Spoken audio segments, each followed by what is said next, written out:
السلام علیکم ناظرین، میں ہوں امین الدین افغان۔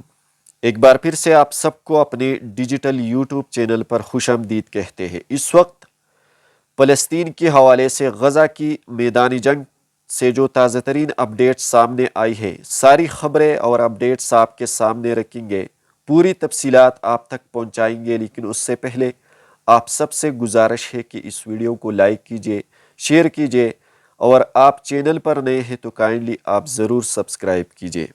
سب سے پہلی خبر یہ ہے کہ اسرائیل نے دنیا بھر کے مسلمانوں کو رمضان المبارک کا جو مہینہ ہے اس کی مبارکباد دی ہے۔ کیا بیوقوفی ہے، کیا بات ہے! ایک طرف اسرائیل مسلمانوں کے اوپر ظلم کر رہا ہے، رمضان کے اس مقدس مہینے میں مسلمانوں کا قتل عام جاری رکھتے ہیں اور سیز فائر جنگ بندی سے انکار کرتے ہیں، اور دوسری سائٹ پہ مسلمانوں کو مبارکباد دی رہی ہے۔ کیا بیوقوفی ہے! اس کے علاوہ فلسطین اور غزہ میں کل سے رمضان المبارک کا چاند نظر آ گیا ہے، اور آج رمضان المبارک کا پہلا روزہ ہے۔ کل پہلی تراویح ہوئی فلسطین کے ہر جگہ میں۔ آج فلسطین میں رمضان کا پہلا روزہ ہے، اور یہ سال پچھلے سال سے بالکل الگ رہی۔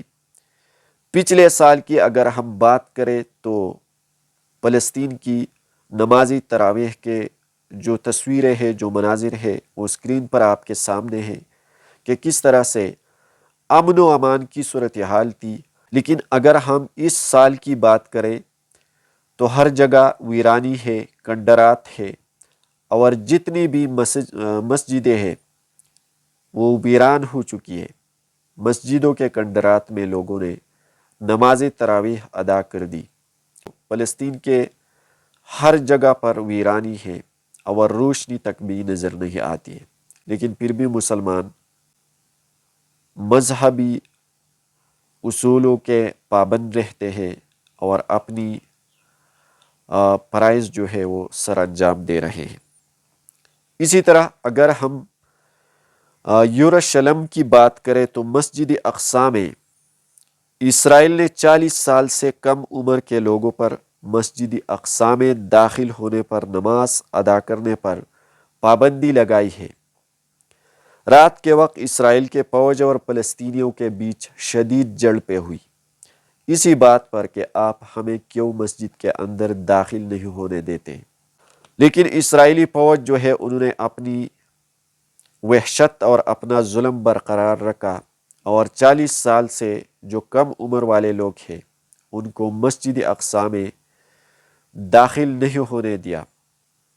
پھر ان لوگوں نے مسجد اقصی کے باہر نماز تراویح ادا کر دی۔ ناظرین کرام، نیتنیاہو جو کہ اسرائیل کا وزیر اعظم ہے، اور اس جنگ کی جو میں بار بار کہہ رہا ہوں کہ اس جنگ کی سب سے بڑی جڑ، سب سے اہم بنیاد جو ہے وہ نیتنیاہو ہے۔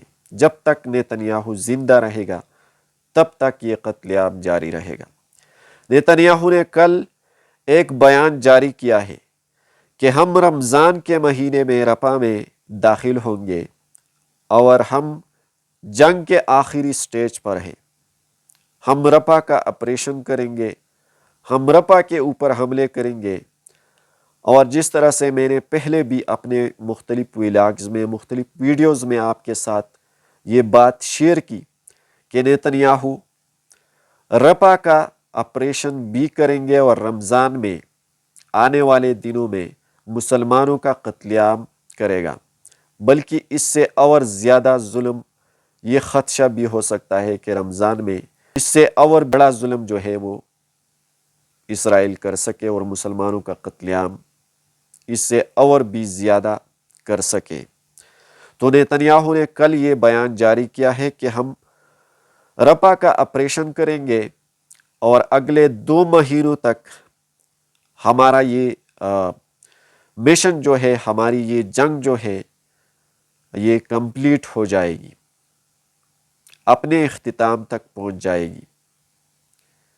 تو رفح صرف واحد وہی جگہ ہے، وہی پوائنٹ ہے جہاں پر تھوڑا سا امن کی صورتحال تھی، لیکن وہاں پر بھی اب اسرائیل آپریشن کرنے کا جو آغاز ہے اب وہ شروع کریں گے۔ اسی طرح مجموعی طور پر اگر ہم اسرائیل کے حوالے سے بات کریں، حماس کی حملوں سے اسرائیل کی اب تک 18,900 یہودی فوجی ہلاک ہو چکے.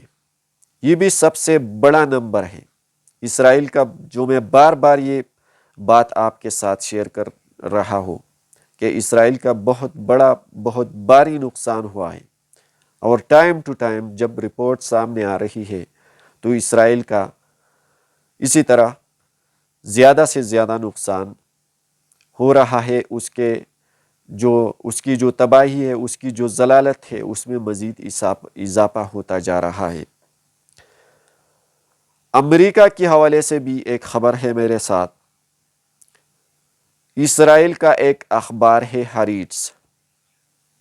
ہریٹس نامی ایک اخبار نے انکشاف کیا ہے. ایک رپورٹ کے مطابق کہا جا رہا ہے کہ امریکہ نے اسرائیل کو بہت بڑی مدد دی ہے. سمندر کے ذریعے، زمینی راستوں کے ذریعے اور اسی طرح ہوائی پروازوں کے ذریعے امریکہ نے اس جنگ میں اسرائیل کو کافی بھاری مدد دی ہے، کافی بڑی مدد دی ہے. یہ اسرائیل کے اخبار نے انکشاف کیا ہے. ظاہر طور پر امریکہ یہ بات کر رہے ہیں کہ ہم سیز فائر کی کوشش میں ہیں، اسرائیل برا کر رہا ہے، دنیا سے اپنے آپ کو، اپنی دنیا کی جو امریکہ کی جو سب سے بدترین کردار ہے اسے چھپانے کے لیے، دنیا کے لوگوں کو بیوقوف بنانے کے لیے ظاہری طور پر ایسی باتیں کرتے ہیں. لیکن اصل میں اس جنگ کی جو اصل کھلاڑی ہے، جو اس جنگ کی اصل ذمہ دار کنٹری ہے، وہ امریکہ ہے. اور اسرائیل کو امریکہ سب سے زیادہ سپورٹ دے رہا ہے. اسرائیل کا جو وزیر اعظم ہے نیتنیاہو، انہوں نے مزید فلسطینیوں کو گرفتار کرنے کا اور اسے مارنے کا پلان تیار کر چکا ہے. اپنے ان کے جو کابینہ کا جو وزراء ہے ان کو یہ کہا گیا ہے کہ آپ جب بھی ہم کوئی سٹرائک کریں گے، کوئی آپریشن کریں گے اور لوگوں نے جو کچھ کہا، جو کچھ بھی کر لیا، تو آپ فوراً ان کو گرفتار کریں گے، ان کو مار دیے جائیں گے. تو یہ پلان انہوں نے بیسیکلی تیار کر چکا ہے. رمضان کے مہینے میں یہ قتل عام مزید بڑھ جائے گا. اور اسرائیل کا جو ایک اخبار ہے دی ٹائمز آف اسرائیل، اس کے مطابق، اس کے ایک رپورٹ کے مطابق اسرائیل کا کہنا ہے کہ وہ اگلے 10 سالوں تک غزہ کے اوپر، فلسطین کے اوپر اپنا قبضہ جمانا چاہتے ہیں. لیکن صرف بات یہی تک نہیں ہے، بلکہ اسرائیل کا پورا موقف اور پورا مشن یہ ہے کہ اسرائیل پورے فلسطین کو قبضہ کرنا چاہتے اور ہمیشہ کے لیے قبضہ کرنا چاہتے، فلسطین کے مسلمانوں کو بے دخل کرنا چاہتے، ہمیشہ کے لیے غلام بنانا چاہتے. اور اسی وجہ سے حماس اسرائیل کے ان گھٹیا باتوں پر